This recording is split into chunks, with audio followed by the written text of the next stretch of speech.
ntiyatinya gucukurira imva bazima. Oh, oh, oh. Gucukurira imva bazima. Oh, oh, oh. Gucukurira imva bazima.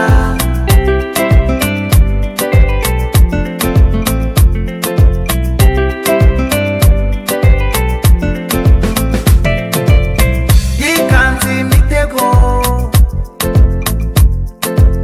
ngira ngo ari gukina, ataranze umubyeyi we mbona ari nta gikarabya. Ryatwenge niracya, ryatwenge niracya, ryatwenge niracya, ryatwenge niracya. Uwacukuye imisarani agakurira mu ivangura, ntiyatinya gucukurira imva bazima. Ntiyatinya gucukurira imva bazima. Oh, oh, oh. Gucukurira imva bazima. Oh, oh, oh. Gucukurira imva bazima.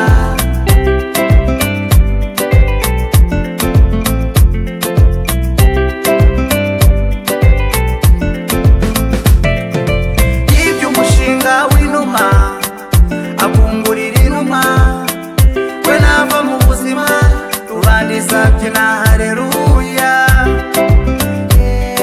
Rubandiza byina haleluya.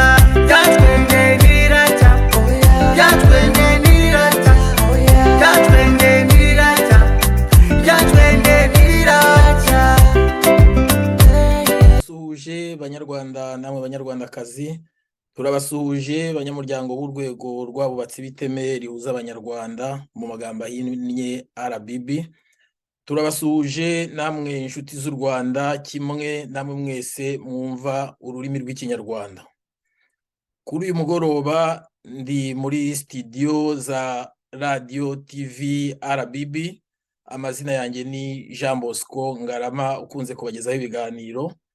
Nkaba rero kuri uyu mugoroba nabateguriye ikiganiro kireba ku bibazo by'u Rwanda. Ikiganiro urebye gifite umutwe ugira uti Bamporiki Edouard yarwaye adolescence politique, byiyongeraho umuvumo wa nyina none bimukozeho. Muri make rero inshuti bakunzi ba radio yacu Radio TV RBB, ntegura iki kiganiro namehereye cyane cyane ku nkuru zimaze iminsi zivugwa zijyanye n'urubanza uwahoze ari umunyamabanga wa leta bwana Bamporiki Edouard amaze iminsi aburana. Mu rwego rwa mbere bakaba baramukatiye imyaka 4, mu rujurire mu rwego rwa kabiri bamuhereza imyaka 5 agomba kujya kurangiriza muri gereza. Nyuma y'ibyo byose rero, nyuma yo gukurikirana amakuru ajyanye n'urwo rubanza, haba urubanza nyirizina na ndetse nyuma yo gukurikirana ubuzima bwaranze Bamporiki kugeza kuri uyu munsi ubwo afunzwe, maze no gukurikirana kandi bimwe mu bikorwa byamuranze, ndavuga nko mutuzi cyangwa se mutuzi yakoze twose, cyane cyane ibikubiyemo amadisikuru n'inyigisho yagiye atanga, ndavuga akiri nko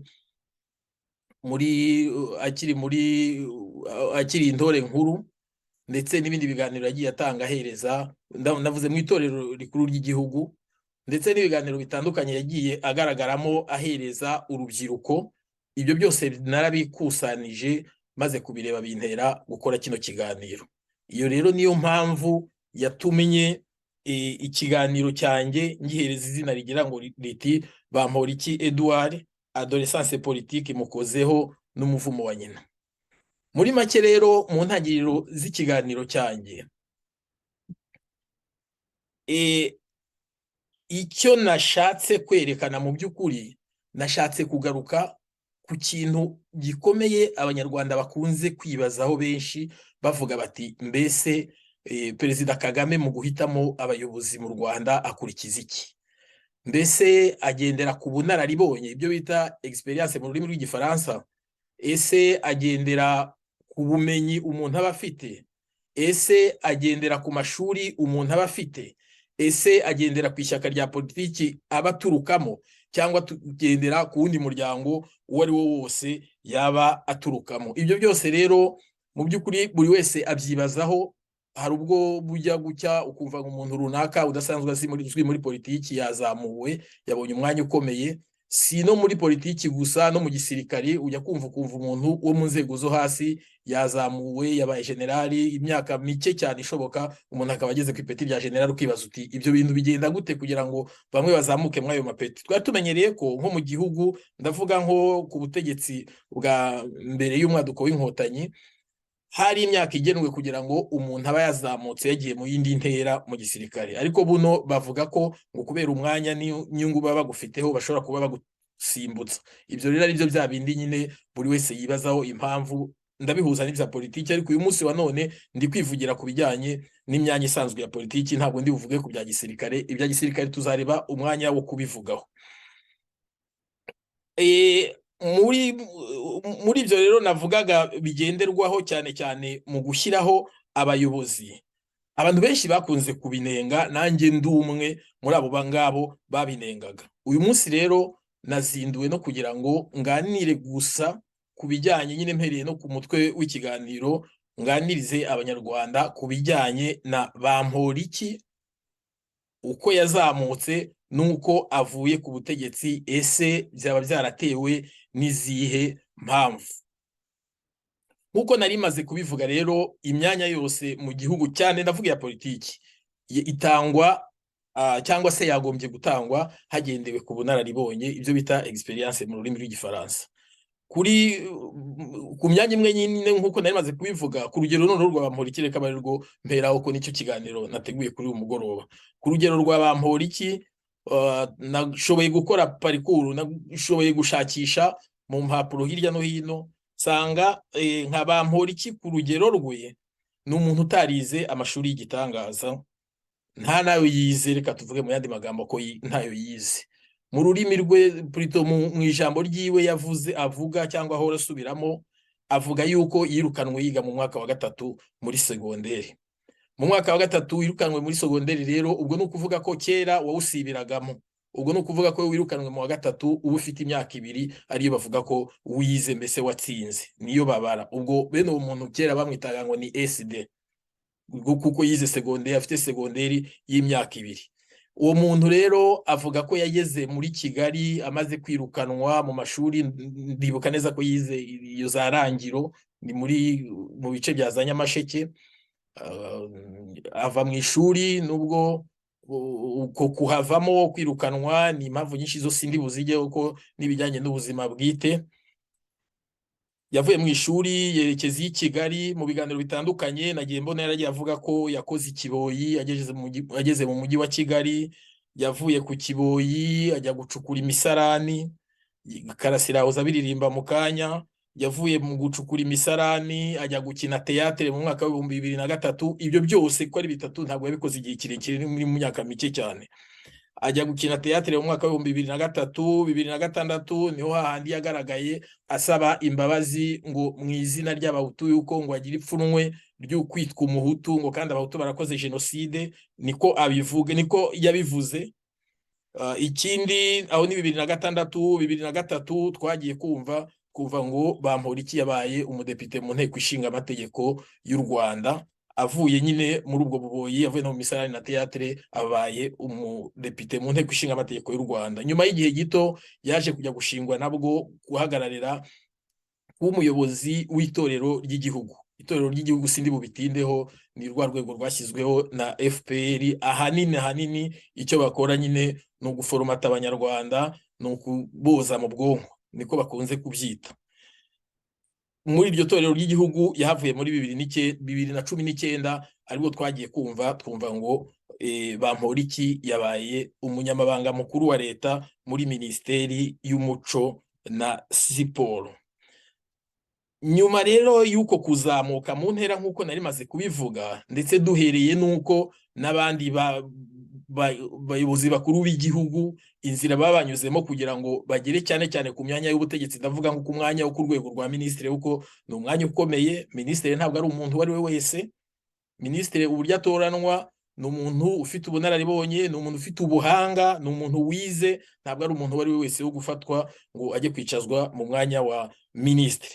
Aha rero ngarutse gatoya ku rwego nk'urw'amashuri, mu by'ukuri ndabivuga mpereye ku bamushyizeho kuko si we wishyizeho. Habayeho ikintu cyo kurengera, nicyo cya kintu nkunda no kugarukaho akenshi mu biganiro byinshi mvuga nkoresha, ku kintu cy'ireme ry'uburezi mu Rwanda. Abantu baturebera niyo guverinoma irimo ba bantu batize. Abantu baturebera niyo abadepite nabo barimo ba bantu bagiye biga muri ubu buryo nk'ubwa Bamporiki. Mu by'ukuri kugeza ku mwanya w'ubudepite nta na hamwe ushobora gusubiza ngo uvuge tese Bamporiki yaje gusubira mu ishuri yiga segonderi, kuko nawe ntaho abivuga kuko yigeze ajya kwiga segonderi. Bikaba bireteye agahinda, birababaje ku gihugu cy'u Rwanda mu mwaka w'ibihumbi 2013 kuza tuvuge uyu munsi wa none, aho igihugu gishobora kuba gifite umuntu uri ku rwego rwa minisitiri utarigeze wiga segonderi. Ni ikibazo gikomeye. Bamwe birwa baririmba abaminisitiri runaka ngo ireme ry'uburezi. Iryo reme ry'uburezi se bavuga ubwo bumenyi bashaka guhereza abo bana cyangwa abo bana bazaba bafite ni ubuhe, mu gihe abategetsi, bamwe mu bategetsi bakuru b'igihugu ushobora kuba minisitiri utarigeze wiga segonderi? Byumvikane neza, ntabwo mfobya amashuri yiwe yize, ariko nawe avuga ko yirukaniye mu mwaka wa 3. Kugeza aha nta yandi mashuri yavugaga yize. Gusa nyuma mu gihe kitarambiranye yaje kugaragaza yuko afite diplome ya lisanse muri droit yakuye mu kigo cy'amashuri kiri muri universite ya IERK. Umuntu rero akaba naho yakwibaza nyine ibindi bibazo, akavuga tese mu by'ukuri ko kugira ngo umuntu ajye kwiga kaminuza nuko yagombye kuba afite diplome ya humanité, diplome y'amashuri 6 yisumbuye. Yego hari ibintu byagiye bibaho mu Rwanda byo kuvuga ngo candidat libre n'ibindi, ariko se koko dushyire mu gaciro no kubakurikiye ikiganiro, wenda ku bijyanye n'ireme by'uburezi byo nzabikora n'ikiganiro gisanzwe ku ruhande nereka abanyarwanda uburyo hari abantu benshi bari mu gihugu batize segonderi ariko barangije kaminuza. Ukibaza ati abo banyarwanda barava hehe, barajya he? Abo banyarwanda baraganisha igihugu hehe? Igihugu kidafite uburyo bwo kwigisha abantu cyangwa gifite systeme d'enseignement mbi, nta kintu gishobora kugeraho, nta na kimwe. Ni uzajya wumva ngo bamwe birirwa babumba amatafari barangije lisansi n'ibindi. Aha rero nyirangaha mu by'ukuri mu Rwanda hari abantu bize, bafite ubushobozi, bafite amadiplome ahanitse kandi bize neza, bafite n'ubumenyi, bakwiye kujya gukora imyanya nk'iyo ngiyo. Nubwo bavuga ngo iyo imwe n'imwe ngo ni ya politiki, ariko nabwo tugomba kureba abo bayihabwa bose. Nko ku rugero rw'uyu yari afite wenda experience ikomeye muri politiki, ku buryo twavuga ati uriya mwanya nicyo bahereyeho bawumuhereza. Sindwanya ko yahawe umwanya, ibyo n'uburenganzira bw'uwawumuhaye, ariko icyo ngaragaza nk'umunyarwanda, mfite uburenganzira bwo kunenga cyangwa kuvuga ku byo mbona bitagenda neza. Ni ukuvuga ko ntaho guverinoma cyangwa inzego nkuru z'igihugu zishobora kuzava zirwanya fraude cyangwa zivuga ngo abanyarwanda ntibize neza, nyine bya bingaruka by'ireme ry'uburezi, mu gihe bari kumwe n'umuntu wize segonderi imyaka 2 none ngo afite diplome ya lisansi, yabaye depite, yabaye ministre, imyanya yose yari parafonye, uwo yarashigaje ni wa perezida wa repubulika. Ngicyo rero kimwe mu bijya bitera abantu kwihereza n'ububasha badafite, rimwe na rimwe bakagwa mu mitego kubera batabizi. Icya mbere ubumenyi buke, ariyo amashuri make. Icya kabiri nta burambe ku kazi, burya uburambe nabwo ni ishuri kuko burigisha.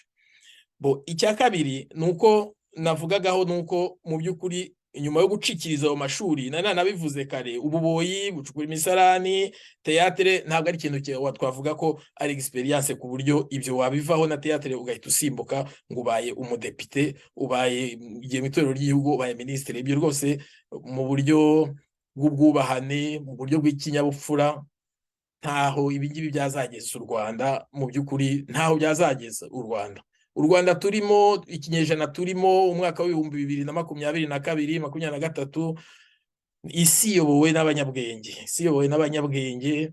Simvuga ko perezida wa repubulika agomba kuba ari igitangaza, ariko ibyo nabyo biracyari ikibazo mu gihugu cyacu. nabonye mu mategeko abadepite batoye baragerageje nibura baravuga bati abayobozi b'amadini bategeka nivo bagomba kuba barize, ndavuga nk'aya madini n'amatorero. Mu Gaturika ho birakosotse uko bagiga amaseminari n'ibindi, noneho mu yandi matorero nabonye barigizije za lisansi n'ibindi. Ariko ikibazo nuko ibyo babivuga mu matorero, itorero niryo rito ku gihugu, ntabwo bashobora gushyira imwe mu ngingo z'itegeko ngo bavuge bati kondisiyo ku mwanya wa perezida wa repubulika agomba kuba nibura afite nivo ya lisansi cyangwa icyiciro cya kabiri cya kaminuza. Icyo nicyo cyagombye gukorwa. Or mu Rwanda amadini baravuga bati ugomba kuba ufite nivo niyi, ariko kuyobora igihugu nta nivo iriho. Ibyo rero nacyo ni ikindi kibazo kigikomereye u Rwanda. Ntabwo tugomba kujya dutora amategeko kubera tuyatoreye umuntu, ahubwo twagombye gutora amategeko kubera afitiye igihugu cyacu akamaro. Aha reka simpatinde cyane, navugaga ku bijyanye na experience n'amashuri. Mu by'ukuri ko hari ibintu uhereza umuntu gukora wabimuhereza akabona ari nk'isi mugwiririye, yabonaga ari nk'isi mugwiririye akazagera aho abona ko byose byarangiye ku isi kandi ko byose bishoboka, agatangira no gukora ibinyuranije n'inshingano ziwe, ariho bagenda bagwa mu mitego nk'iriya yo kwiha ubundi bubasha, nko kujya kwakira no kwaka ruswa, ibintu nk'ibyo. Hari n'ibindi bindi byavuzwe byose ndi bubigarukeho bindi yagiye akora ariko atarezwe muri ruriya rubanza, n'undi wundi yabikora, ariko biba ikibazo iyo bikozwe n'umuntu wagaragaweho n'inenge nka ziriya. Bon, ikindi rero nagiraga ngo ngarukeho nuko mu by'ukuri icyo nagiraga ngo ngarukeho nyine ni wa mutwe w'ikiganiro cyacu uvuga uti Bamporiki Edouard adolescence politique mukozeho n'umuvumo wa nyina. Ndagira ngo mbwira abakurikiye ikiganiro nti wenda ni ururimi rw'igifaransa, hari abatazi adolescence icyo ari cyo. Adolescence politique nabuze uburyo nabivuga mu rurimi rw'ikinyarwanda, ariko mu busanzwe mu buzima busanzwe mu mibereho y'abantu hari icyiciro cy'ubuzima cyitwa adolescence. Sizi ko ni ubugimbi, mu kinyarwanda bajya babyita ubugimbi. Adolescence rero ni igihe umuntu ari kuva mu bwana nko ku myaka 12 kuzamuka kugera ku myaka 25. Hari igihe bishira mbere, hari n'igihe ukomezanya nabyo, cya gihe umwana bakiri agasore. Mu busore nanjye kubyita ubugimbi, ubusore ni cya gihe umwana bari umusore, ni icyiciro kiri hagati y'ubwana no kuba mukuru. Icyo cyiciro cy'ubuzima rero hari ibintu byinshi bikiranga. Sindi muganga ndabivuga nk'umuntu wabisomye, ariko hari ibintu byinshi biranga kiriya cyiciro.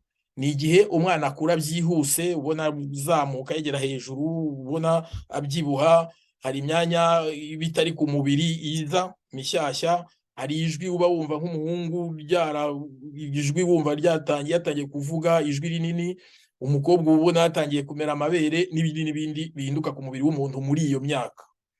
Icyo gihe rero ikiranga kiriya gihe, mbere yuko njya ku byanjye nateguye ngero mbwire abatazi adolescence icyo ari cyo, ibimenyetso biranga icyo gihe nari maze kubivuga, ni gukura no guhindagurika kwa kwimwe mu myanya y'umubiri.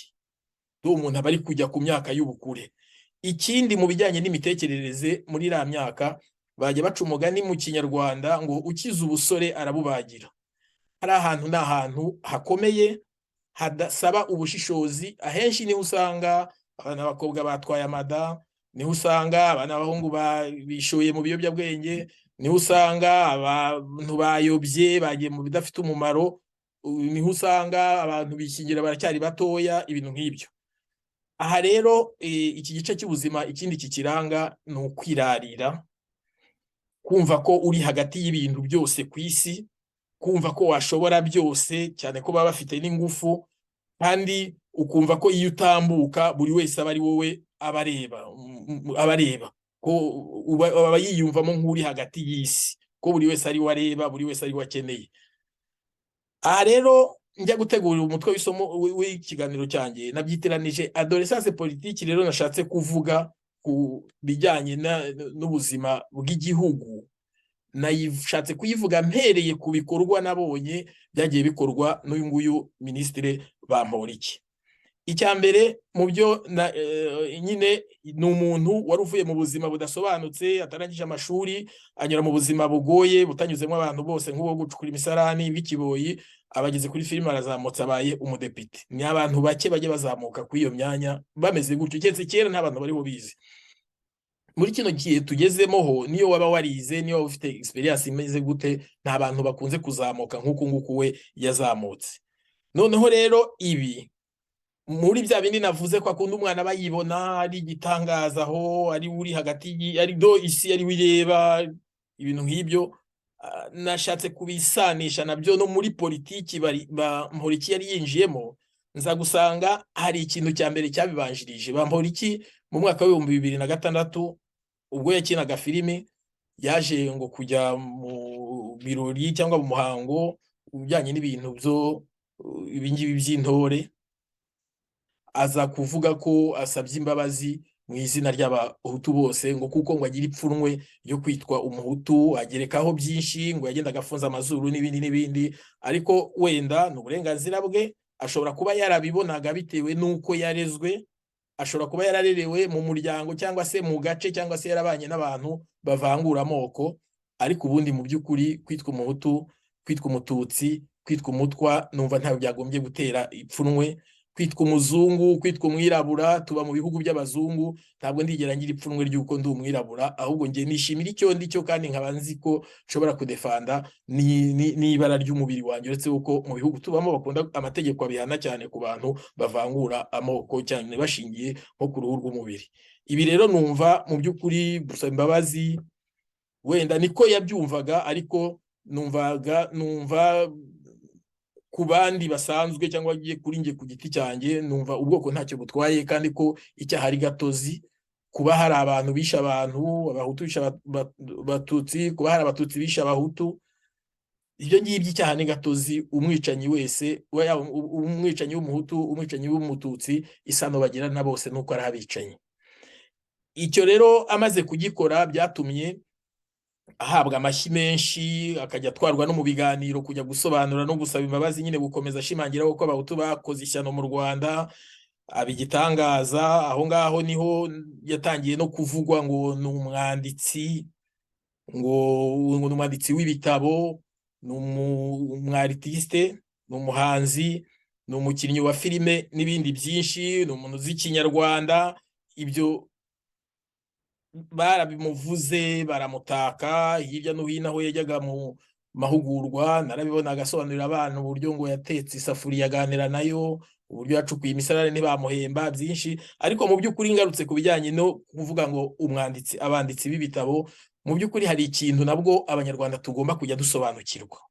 Tujya twirinda ya mvugo ivuga ngo Tom Ndahiro ni umushakashatsi. Bavandimwe banyarwanda, isi tugezemo ni isi y'abanyabwenge. Iyo bavuze ngo umuntu w'umushakashatsi, hari icyo bivuga mu rurimi rw'igifaransa rw'amahanga, mu rurimi rw'icyongereza hari icyo bivuga. Umushakashatsi ni umuntu ufite nivo, ndavuga amashuri runaka, ushakashaka mu bintu runaka, abifitiyemo n'ububasha n'ubushobozi. Tujye twirinda kuvuga imvugo zitari zo, zidasobanutse. Ni kimwe n'uko batakwita dogiteri kandi utari muganga. Wene tuvuge uri umukanishi, bakajya bavuga ngo uri dogiteri, ntabwo uri dogiteri pe. Abantu tujye tumenya n'imvugo tuvuga dukoresha. Umwanditsi, nabwo reka tugaruke kuri ibyo kuvuga ngo umwanditsi cyangwa ngo umuntu ngo azi Ikinyarwanda. Hari ibintu tugomba gutandukanya, mbigarukeho. Tugomba gutandukanya kumenya Ikinyarwanda no kumenya imvugo yo guhakishwa. Tumenyereye ko kuva kera abantu akenshi umuntu yashaka guhakwa cyangwa hari icyo ashaka kugeraho, ashaka uburyo ahimba ururimi cyangwa se imvugo izazimufasha kugira ngo agere ku cyo ashaka. Niho ajya ko wa wundi ashaka guhakwaho amwita nyakubahwa, shefu, agapfukama akagira ate, abantu batagira ikinyabupfura bwahe. Iyo ni imico yo guhakwa. Ikinyarwanda rero nabwo ngaruka mvugaho ku bijyanye n'ubwanditsi bw'ibitabo n'ibyo binyarwanda bavuga. Umunyarwanda dukeneye cyangwa se twari dukeneye w'ikinyarwanda ni umuntu ushobora kugira ikintu gishyashya, akora ubushakashatsi akazana nk'igishyashya kigira icyo cyungura abanyarwanda, nko muri grammaire y'Ikinyarwanda. Ikinyarwanda ni ururimi rukennye, akaza nko muri grammaire y'Ikinyarwanda akagira ibintu yigisha bizajya byigishwa mu mashuri kugira ngo nibura bifashe abana b'igihugu. Uwo ni umuntu tuvuga ko azi Ikinyarwanda.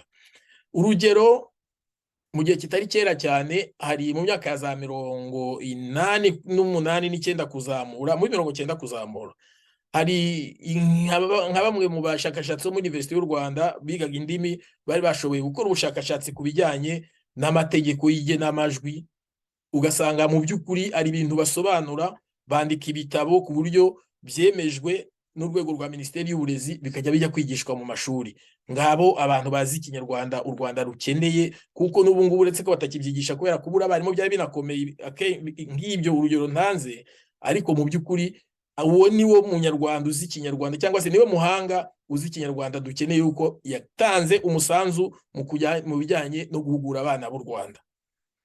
Ni byinshi navuga nko muri grameri y'Ikinyarwanda. Dukeneye nabwo undi munyarwanda ushobora gukora nk'ubushakashatsi, wenda tuvuga ko Ikinyarwanda ari ururimi rugira amagambo make, wenda akaba yashaka uburyo azana andi magambo mashyashya se yinjiza mu magambo asanzwe akoreshwa mu Rwanda, nk'uwo dukeneye. Naho rero imvugo z'uturingushyo, imvugo zo guhakwa, imvugo zo gupfukama, imvugo zo kwigira umuja cyangwa umugaragu ntabwo zigaragaza ko umuntu azi Ikinyarwanda. Nibyo by'ubwanditsi nabyo bivugwa, hari igihe kwandika nibyo, kwandika ni byiza biterwa n'icyo unandikaho, uretse ko ngewe rwose igitabo cyanditswe na Mporiki ntabwo najya kugisoma, nako nzi ko nta bumenyi nakuramo, nzi ko ntacyo narangiye kurebamo. Rwose kinahari bavuga ko ari umwanditsi, wenda byazasomwa n'abantu abo yabigeneye, ariko ngewe ntabwo ndimo. Aho rero niho nagarukiraga. Mu by'ukuri ntabwo ushobora kuvuga ko wiswe umwanditsi w'ibitabo, warize amashuri 2 utararangije segonderi, se waba ubyandika mu ruhe rurimi? N'Ikinyarwanda ko nzi ko ku myaka 2 ya segonderi udashobora kucyandika, wenda banabikosoza mu nzu zandika ibitabo. Ikindi nuko ubumenyi nabwo umuntu aba afite, kwitwa ngo umwanditsi nabyo ni ibindi bibazo. Aho rero yiswe umwanditsi, yitwa umusizi, yitwa kwazi Ikinyarwanda cyane, yitwa inkotanyi yindi y'indani, yitwaje ibyo ngibyo kubera agenda bisobanura. Ndetse akenshi na kenshi yakundaga no kugaragara mu bitangazamakuru yikoma, anenga cyangwa arwanya abantu batavuga rumwe na FPR inkotanyi. Urugero natanga ni nk'urugero rwa Kizito Mihigo, urugero natanga ni urwa Idamange, yanagaragaye iwiwe Idamange mbere yuko afatwa. Urundi rugero natanga ni urugero rwa Karasira Aimable, indirimbo twacuranze ku ntangiriro ndumva twavuze nako plutôt ndumva iyo ndirimbo Karasira yari ari kumusubiza amubwira ko uwacukuye imisarani atananirwa no gucukura imva. Mu by'ukuri rero akaba yaragiye agaragara yatumwe cyangwa se yijyanye cyangwa se yanditse ku matwita ye yikoma abantu bita ko ari abanzi b'igihugu, kandi mu by'ukuri nta munyarwanda n'umwe wanga igihugu cyiwe, ahubwo kutuvumva ibintu kimwe n'ubutegetsi ntabwo bivuga ko ugomba kuba uko witwa umwanzi w'igihugu. Yewe muri urwo rugendo twavugaga yanagezaho avuga ko nyina yanagezaho amaze kuryoherwa na Yasi ibi byose maze kuvuga, yumva ububasha bwose arabufite mu ntoki, kuko yajyaga hashaka mu gihugu, yashobora kugambanira uwo ashaka, yashoboraga kujya kufunguza uwo ashaka, yashobora kurenganya uwo ashaka, kubera bya bindi byose yumva yamaze kubigeraho. Noneho ati kugira ngo inkotanyi zinyemere, zinyandike nk'umuntu wazo, soma mbike, mbese w'inkotanyi y'indani, reka mvuge n'ibyo naganiriye na mama. Icyo gihe rero nibwo Bamporiki yihutiye kuvuga ibyo yaganiriye na mama wiwe, arizo ngira ngo hano turebe uko twa playinga iyi video yuko yaganiriye na mama wiwe. Mama wanje abari wensorezaho ubundi wenda ningira ikindi ningiro kazi ndaza kugira ikindi mbazwa. Mama wanje ngira mama wanje umwe w'umukecuru w'Inyamasheke, naramuhamagaye mubwira ko nshaka ko bahuza abantu bo muri famille muri 2010, njya kubabwira ko hari umuryango mwiza mbamo wa RPF, kandi ko numva nshaka ko abantu bakuru bo muri biwacu nabo bayoboka umuryango. Abatante baraseka barakumbagara bagaseka, umwana akihirikiriya ngo wowe ngo uri inkotanyi, bakongera bagaseka. No kuvuga mu bitekerezo by'abantu harimo ikintu cyo gufata inkotanyi yitwa Bamporiki wayihuza na Tito ntibihure.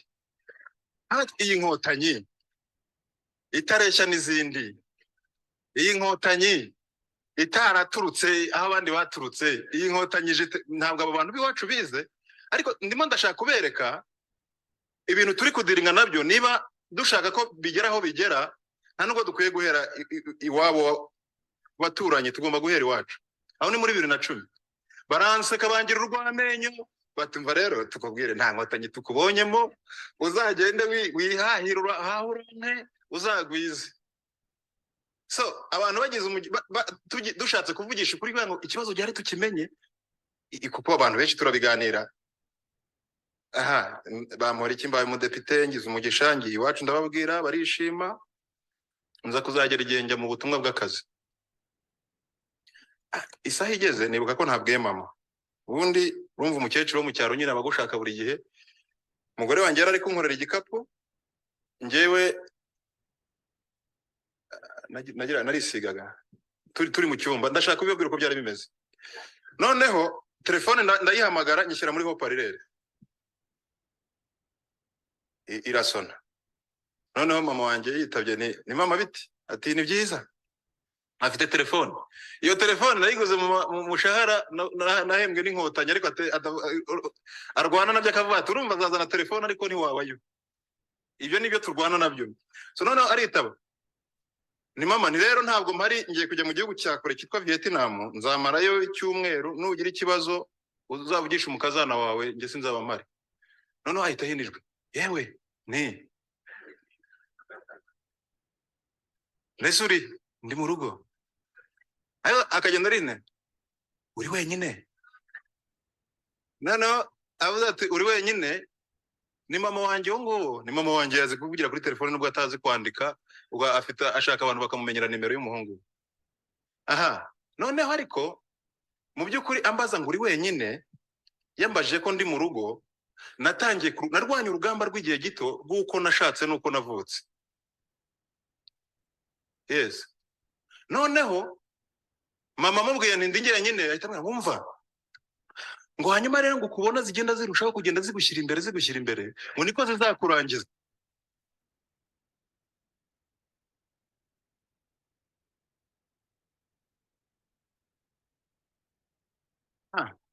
Noneho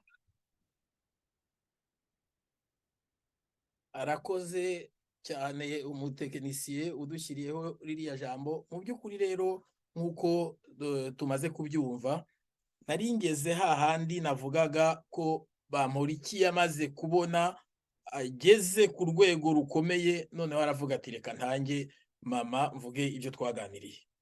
Tukaba tumenyereye rero mu muco wa Kinyarwanda yuko kizira kikaziririzwa kuvugira mu ruhame ibyo wavuganye n'umubyeyi wawe, uretse n'umubyeyi kumene banga sibyo, kikazira kikaziririza kuvuga ibyo waba warabonye by'ibanga ry'urugo rw'iwanyu rwawe cyangwa urugo uturukamo.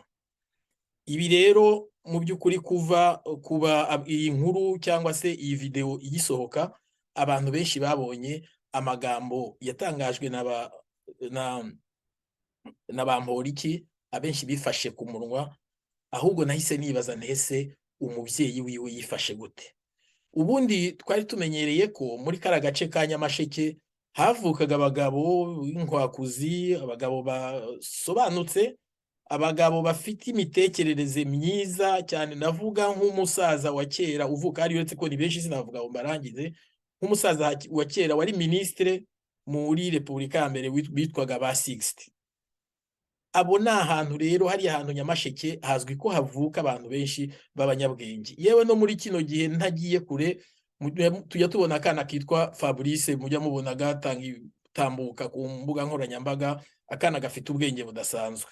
Abantu rero bakaba bibaza batese Bamporiki yabavuka i Nyamasheke cyangwa avuka he? Tuvuge ko anahavuka kuko nibyo arahavuka, ariko se koko umuntu w'umudepite mu nteko ishinga amategeko y'u Rwanda, umugabo ufite urugo wubatse, ujya kuganira akageraho ganira ibyo yaganiriye na nyina, kandi bishobora gushyira nyina mu kaga uwo mugabo yaba arinde. Abumvishe iyi video bibajije bati uwo muntu wamuhaye umwanya mu butegetsi ninde, ese ibikurikiraho biragenda gute?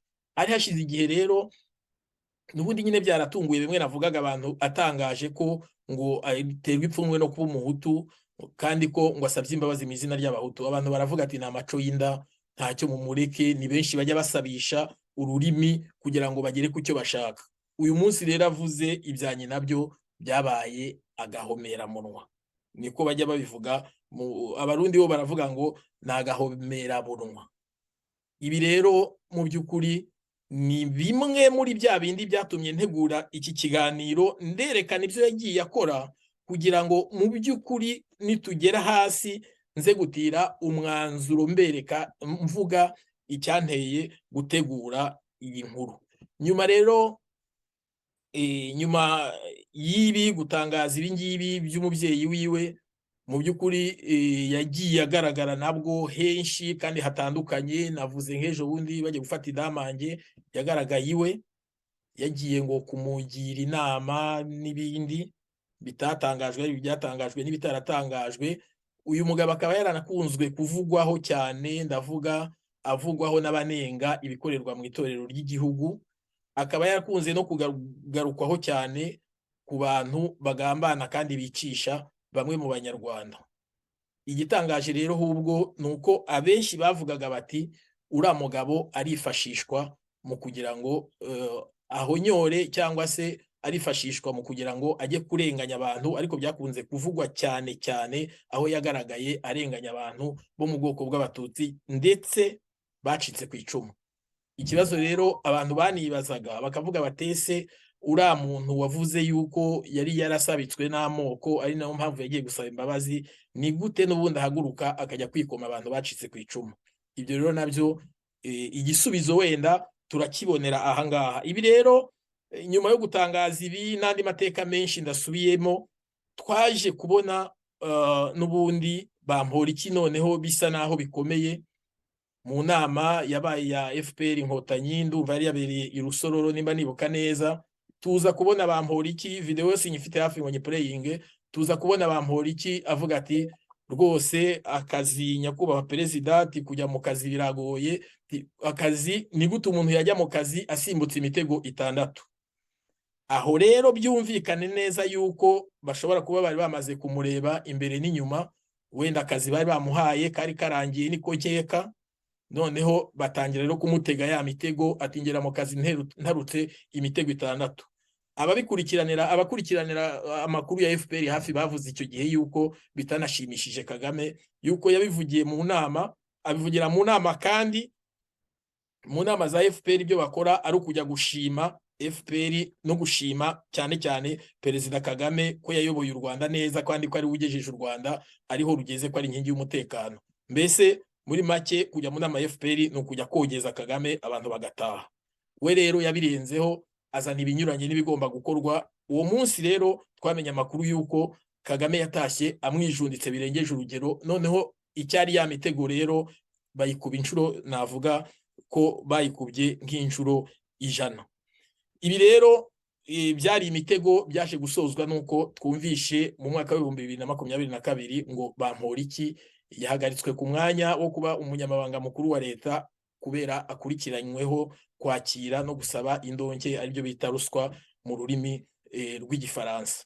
Mbere yuko tuvuga no ku bya ruswa, ko ndumva ndi bubivugeho akanya gato, mbere yuko tuvuga ku bya ruswa ndagira ngo nabwo tubanze twumve icyo Bamporiki yavuze ku bijyanye na ruswa akiri ministre. Mwihangane gatoya.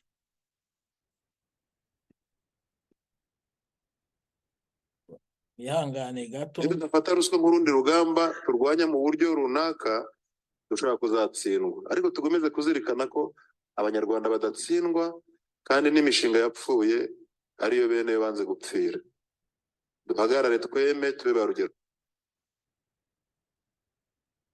Murakoze cyane. Nguwo Bamporiki ubwo yari umunyamabanga wa leta ari gusobanura ko kurya ruswa ari ibintu bibi kandi ko bagomba kurwanya ruswa mu gihugu cy'u Rwanda. Murabyiyumviye, murakomeza mu byumve. aha rero mu mwaka w'ibihumbi 2022 hari nduva ari mu kwa gatanu niho hatambutse inkuru zivuga yuko Bamporiki yahagaritswe, kandi koko impapuro ziturutse kwa minisitiri w'intebe twarazibonye. Habaho gukurikiranwa, nubwo yafungiwe iwiwe yaje gukurikiranwaho icyaha cya ruswa, ajya mu rukiko. Ageze mu rukiko rwa mbere rwisumbuye yakatiwe imyaka 4, arajurira n'ubushinjacyaha burajurira. Ejo ndumva ari ejo hashize kuwa mbere ni tariki ya 23, ubwo hari ejo nibwo twumvishe ko urukiko rusomye urubanza ruvuga ko Bamporiki akatiwe imyaka 5, akaba agomba kujya azayirangiriza nyine muri gereza, agatanga n'ihazabu ya miliyoni 30 z'amanyarwanda, ubwo ni inshuro 3 zihuye na ruswa yari yaratse. Aha rero abantu bakaba barabivuzeho amagambo menshi. Hari abavuze bati ribu yahise ijya kumuta muri yombi imujyana muri gereza Imageragere. Hari abavuze bati aracyari imuhira, ariko aho yajya hose ndagira ngo mbwire abakurikiye ikiganiro cyacu ko aho yajya hose iyo urubanza rwamaze kuba itegeko, umuntu aba agomba kurangiza igihano. Kandi ubujurire bwo ku rwego rwa kabiri bwo buragoye, busaba n'ibyangombwa byinshi kugira ngo ube wajurira ku rwego rwa kabiri. Ubujurire bwa rimwe ubwa mbere barawukase, ubujurire bwa kabiri bwari bwemewe, urukiko ruhita rurwakira rukaruburanisha. Ariko ubujurire ku rwego rwa kabiri hari ibintu bisabwa ugomba kuba wujuje kugira ngo rero abyuzuze Bamporiki ntibishoboka. Igishoboka wenda nuko yashobora, nimba atari muri gereza, nuko yagombaga guhita ajurira, noneho yahita ajurira, akaba ari uburyo bwo gutinza urubanza. Ariko n'ubundi byanze bikunze ruba rugomba kumuhitanaho ko bisaba utuntu bisaba ntabwo ashobora kutubona. Rushobora kuba kutakirwa mu rukiko, ariko nibura bigasunika iminsi. Ariko biramutse bitari ibyo, nabwo akajya kurangiza igihano cyiwe, hari ibindi amategeko ateganya. Ashobora nko gusubirishamo urubanza ingingo nshya, ibyo bita rukora revision mu gifaransa. Ibyo nabwo ashobora kubikora, nabwo biragoye, byaterwa n'icyo ajuririra, kuko yaburanye yemera icyaha. Iyo wemera icyaha rero ni ukwakira igihano rero ibyo yakomeje kujuririra ni uko yahawe ibihano birebire. Ibihano birebire rero nta yindi ngingo nshya yabona yaza kuvuga yuko iza gukuraho bya bindi kugira ngo bamugabanyirize igihano cyangwa bamuhanagureho ibyaha. Ibyo biragoye, wenda n'iby'ubucamanza, tuzi ubucamanza bw'u Rwanda uko bukora. Abantu rero tukaba dukomeje kwibaza byinshi. Hari abavuga bati rura rubanza abantu bitonde. Ndavuga nk'abantu cyane cyane bari mu gihugu banzi Bamporiki cyangwa bamuvuze menshi, nabonye baravuze menshi, bati bitonde, umukino uracyakomeza.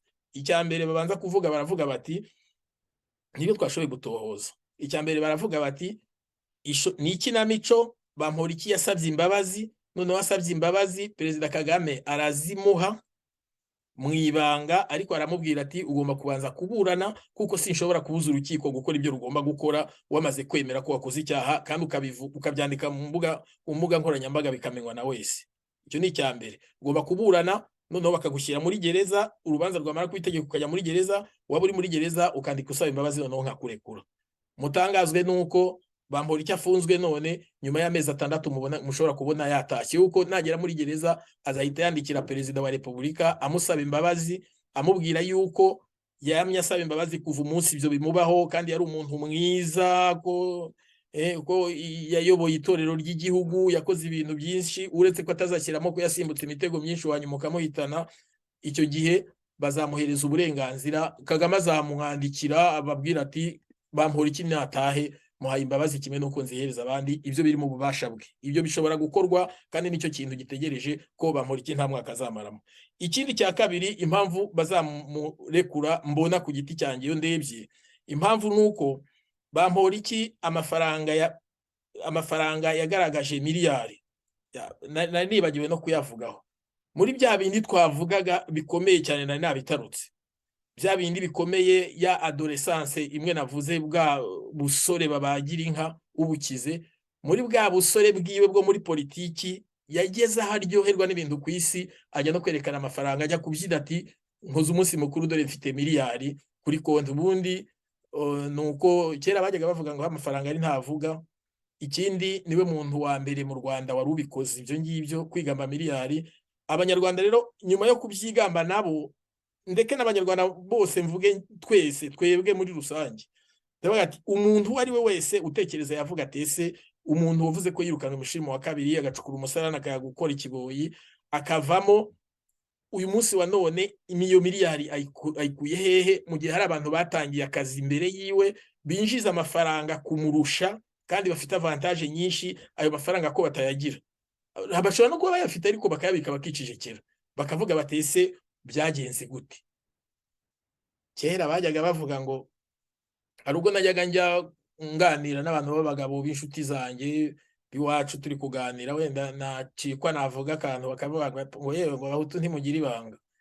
Ntabwo ari ugusebya abahutu kuko nanjye ndiwe, ariko Bamporiki wiyita ko ari uwiyise ko ari umuhutu ugenda apfutse amazuru kurusha abandi ashobora kuba ari muri b'abahutu batagira ibanga. Kutagira ibanga rero kwiwe nabyo bikaba bimuviriyemo ibyago akaba abizize.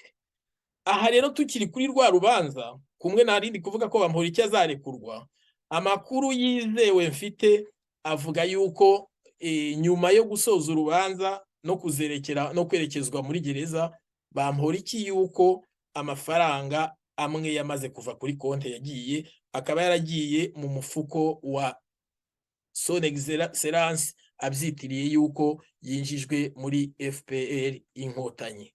Ngayo amafaranga y'amasahurano, amafaranga ya ruswa, amafaranga amwe bavuga ko yagiye ava no mu maraso y'abanyarwanda ashubijwe kwa nyirayo, ashubijwe kuwa kugabiye. Ibyo rero nabyo bikaba bisana bya bindi byo gukorera ubusa kuko bashobora kuzamurekura agataha, ntacyo banamurekuye agataha yasubira no gucukura ibisarani, uretse ko yabirenze ntiyaba kibicukuye. Bamuretse agataha wenda yajya gukina filime, ariko nabwo minisitiri wakinnye filime nabyo n'ibindi bindi. Ubwo ntacyo, reka tubitege amaso, tuzareba uko bizagenda mu minsi iri imbere. Icyo nashakaga gusorezaho rero ni uko mu by'ukuri no muri aba bantu bose bagiye bagaragara mu nzego za FPR, nkuko nabivuze ku ntangiriro, hari abantu bagiye bagaragara mu by'ukuri ubona uko barwaye adolescence ya politiki. Adolescence ya politiki nashatse kuvuga bisobanuke neza, nuko umuntu yinjira muri politiki, naho muri politiki urinjira ugakura ukagera no kuzabukuru, ari babasaza bacu cyo tuvuga nk'abatwagira Mungu, buriya ni umusaza muri politiki, afite maturité muri politiki, afite ubunararibonye uburambe muri politiki. N'abandi basaza benshi dufite mu Rwanda tuzi bakoze politiki bakaba bashaje kandi politiki bayisaziyemo. Habamo rero gukura muri politiki. Rero mbere yo hagati yo gukura no gutangira, naho nabonye ngiye ku giti cyane naje gusanga harimo icyo cyiciro rero aricyo gikoze kuri Bamporiki. Abantu rero benshi, bamwe mu bantu bo muri FPR, hakaba hari abantu barwaye iki kirwara, barwaye adolescence politiki, ariko bo baza kwikira neza. Urugero natanga ni nk'urwa Musa Fazili Harerimana wigeze aba guverineri wa Cyangugu, minisitiri w'umutekano n'ibindi. Uyu Musa Fazili rwose nawe yigeze icyo kirwara kigeze kimumerera nabi, arahaguruka rwose ati ngewe Kagame nzamugwa inyuma. Umuntu akibaza atese mo kagira Imana mwe, umuntu w'umugabo uva mu ishyaka rya politiki rya PDI uje kuvuga ngo azagwa inyuma ya Kagame. Kagame si se, Kagame si nyina, u Rwanda si urwa Kagame. Yavuga ati ahubwo nzapfira u Rwanda, ariko ngo azagwa inyuma ya Kagame. Rwose ubu se kuko umuntu yavuga ko uwo mugabo uramugabo ibintu yavuze yarabivuze koko ari ibyo, cyangwa ni imvugo nyine ya yindi navuze yo gusabisha no guhakwa, ariko imvugo gusaba no guhakwa iterwa na cya kirwara nyine navuze cya adolescence politiki cyari kimumereye nabi. Hari n'undi nawe w'umwadolescent politiki wakunze kugaragara mu bikorwa, nabwo nawe ni mugenzi wiwe witwa Mukama Abbas. Nawe iyo ndwara uretse ko bo bagize amahirwe bo barayisazanye, ntabwo bigeze bagera ku bukure muri politiki, rwose basazanye indwara yitwa adolescence politiki. Niko nabibonye ngewe, hari n'abandi urutonde ni rurerure, reka ndeke kwirirwa ntinda cyane. Muri make rero ngarutse ku byo nari maze kuvuga mbere yuko nsoza kino kiganiro, nagiraga ngo mbwire abadukurikiye yuko mu by'ukuri narebye ishusho mpereza ubuzima bwa bamwe mu banyapolitiki bo mu Rwanda, noneho by'umwihariko shyize kuri uyu nguyu Bamporiki. Urebye ibyo yanyuzemo byose ukareba naho yageze, mu by'ukuri ko agera navuga ati bari kuntega imitego, noneho umutego wa nyuma umushibukanira kuri ruswa, agera mu rukiko akaba arangije muri gereza. Mu by'ukuri rero mbona ko hari abantu benshi bashyirwa mu myanya kubera batayikwiye. Abo bantu ntibaba barize, ni benshi bari mu Rwanda, n'urugero rumwe nafashe. Abo bantu bashyirwa mu myanya badafite ubumenyi, cyangwa se abandi ugasanga bagiye kumuha gukora ibyo atigiye. Ibyo ngibyo ni bimwe bishobora guhereza isura mbi igihugu cyacu. Ibyo ni bimwe muri bya bindi bizajya bihoza abanyarwanda mu manza. Ntabyo byaba bimaze kugira ngo ube wahereza umuntu umwanya uzi yuko atawushoboye, noneho umwanya uzamunanire asoreze muri gereza. Birutwa nuko wamuhereza umwanya ashoboye, nk'uwo nguwo kugira ngo umuhereze kujya kuba ministre, wamureka akigumira muri izo filime ziwe cyangwa agakicukura iyo misarani yiwe, ahubwo ukamuha igishoro cyangwa ukamubwira uti shinga entreprise company ujye ucukura imisarani yo muri Kigali yose. Ibyo byaruta. Ushobora no kumubwira uti shinga ishyirahamwe ry'ababoyi, iryo shyirahamwe uribere perezida, ujye ubakontorora bose, batange n'imisoro ya leta. Ibyo nabyo byashoboka. Ariko gufata umuntu ngo uramuteruye umukuye muri ibyo byose umuteretse mu nteko ishinga amategeko. Ariko reka mbaze Banyarwanda cyangwa namwe mwumva Ikinyarwanda muri kunyumva, ubundi inteko ishinga amategeko ni iki? Inteko ishinga amategeko ni urwego rukomeye mu gihugu, rutora kandi rushyiraho amategeko. Amategeko ashyirwaho n'abantu abantu bize. Nese waba utarize ukajya gushyiraho amategeko ameze gute? Simvuga ngo ndikoma abatarize, ariko mu by'ukuri umuntu ujya mu nteko ishinga amategeko yagombye kuba ari umuntu watowe na rubanda, akaba umuntu ufite ubunyangamugayo, ufite ubumenyi n'ubunararibonye. Ibyo bintu tubigarukeho. Kera hari abasaza babaga barigiye amashuri 3-4 bakajya mu nteko ishinga amategeko bagakora imirimo yabo neza. Yabaga yarabaye burugumestre, yarabaye inspecteur, akaba yarabaye burugumestre imyaka 20, ku buryo kujya mu nteko ataba ari ikintu gishyashya rwose. Aba ari umuntu muri musanzwe, nubwo atabariza amashuri y'ikirenga, ariko kandi akazi kabo bagakoraga neza kuko babaga bafite experience. Naho none umuntu arabyutse ngo agiye mu nteko. Inteko ryabaye isoko, inteko ryabaye akabare. Birababaje. Noneho rero ngo muri guverinoma tuza akazi ka ministre. Guverinoma ni urwego rukuru ruhagarariye igihugu, ruyobowe na perezida, urukuriye ari perezida wa repubulika. Noneho urwo rwego rugiyemo umuntu nk'uwo nguwo. Yego nyine nta gitangaje kuko n'ababa baracuruje ubunyobwa ku muhanda bajya muri izo nzego nkuru z'igihugu, ariko uramutse waranakoze nk'ibyo njye ukajya amahirwe yo kugwamo, ntabwo wakwegeramo abantu bose cyangwa ngo wumve yuko abanyarwanda bose bazajya baza biza amashuri 2-3 bacikiriza ngo baze ngo bafite ngo amalisansi n'ibindi. Ibyo bintu bise bizaba bivugwa he mu kihe gihugu? Duhesha igihugu cyacu agaciro. Nta wundi muntu uzava hanze ngo aze guhereza aze kuzamura ireme ry'uburezi mu gihugu cyacu. Nawe uzaza kubikubwira. Wowe ubwawe hari ibyangombwa ufite, hari iby'inkotanyi zaje zisanga mu gihugu byagenderwagaho. Ibyo nibyo bagombye kugenderaho, ahubwo aho kugira ngo bazamure uburezi, ahubwo bongereye umubare w'injiji mu gihugu. Nageraga ngo rero nsoreze ku kintu cy'uko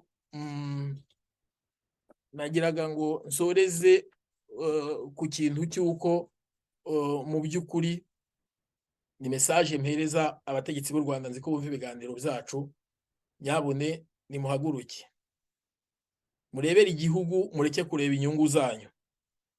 Nureba inyungu zawe ntacyo bizakugezaho. Nurebera igihugu uzafatanya n'abandi kucyubaka. Hereza umuntu umwanya ukurikije ubumenyi n'ubunararibonye afite, ureke kuhereza umwanya ushingiye ku gitsina.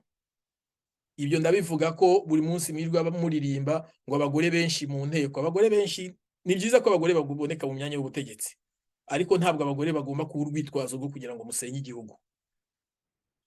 Abagore nimba baza mu nteko ntiyagombye kuza kubera yitwa umugore, ahubwo yagombye kuza kubera ubumenyi afite n'ubunararibonye afite mu kazi agiye gukora. Ntabwo rero inteko cyangwa guverinoma cyangwa inzego zose nkuru z'igihugu ari ahantu ho kuvuga ngo uzajya upfa guterura umuntu ngo kubera ari babiri ngo ndashyiraho umugore, ahubwo bihita bizanamo na ya nosiyo ya demokarasi ivuga ko nko mu myanya itorerwa, ndavuga imyanya itorerwa, ujya kumva nk'ubushize batoye abayobozi b'uturere, twajya kumva ngo buri karere kose ukumva abagore 2 umwe, abagore 2 umwe, abagore nta hantu na hamwe abagore ari bo bose meya, vice meya, affaires économiques sociales bose ari abagore gusa, cyangwa ni gusange bose ari abagabo gusa, abo bandi bakivangamo. yego twumvikane harimo ibyo ngibyo byajemo nta kondisiyo yo kuvuga ngo yagomba kuba ari umugore arimo, kuki hose bigomba kuba bimeze gutyo mu gihugu? Ese ubwo abaturage baba batora uwo bashaka cyangwa baba batora hakurikijwe ibigengwa na komisiyo y'amatora nk'ibyanditse? Hoya, nimba buri muntu wese afite uburenganzira bwo kwiyamamariza ku mwanya, wajya mu gihugu ugasanga hose abagore babiri umugabo umwe abagore babiri umugabo umwe.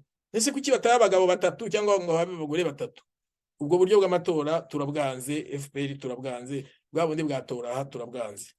Reka nsoze rero nshimira abanyarwanda mu by'ukuri, kandi nsabana ba Mporiki kwihangana, kuko bamuhaye ibyo adashoboye arengereye rero atangira yiriza ati baneze imitego, arengereye aba yatatse kujya kuvuga ibyo kumena ibanga yavuganye na nyina. Kandi mu by'ukuri ndagira ngo mvuge, bwana ba Mporiki, uzize ko bagushyize aho udakwiye, baguhaye shara wishyiraho Nyamasheke n'iwanyu uvuka, ubirenzaho kuvuga ibyo wavuganye na nyoko, bikubera umuvumo. Ndagusaba rero kwihangana mu byago urimo bikomeye, kandi uzabivamo uri umugabo wihangane. Ugize amahirwe kuko usanzeyo Karasira azagufasha, ahubwo binabaye byiza Karasira ari umwarimu muri kaminuza, nuko utarangije segonderi Karasira agombye kukwigisha ibijyanye na kaminuza, ariko ntacyo azakwigisha n'ibindi. Hari benshi boherejeyo ba Christopher Kayumba, bose bariyo bazagufasha. Hari n'abandi bagabo b'intarumikwa, hari n'abadamu b'intarumikwa bariyo bazagufasha bakujijure. Cyane abo nkeneye nabagufasha kugira gukunda abanyarwanda no kumva ko abanyarwanda twese turi kumwe kandi ko byose bishoboka. Nagiraga ngo rero nshyireho n'ubundi aka karirimbo ka Karasira mu gusoza.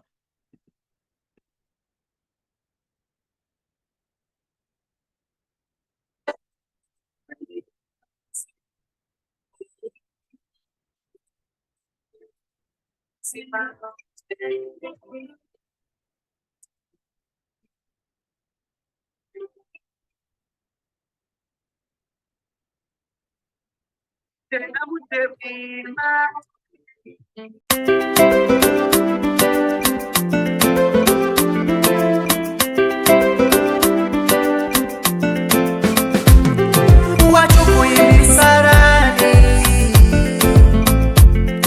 agakurira mu ivangura, ntiyatinya gucukurira imva bazima, ntiyatinya gucukurira imva bazima.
amasafuriya,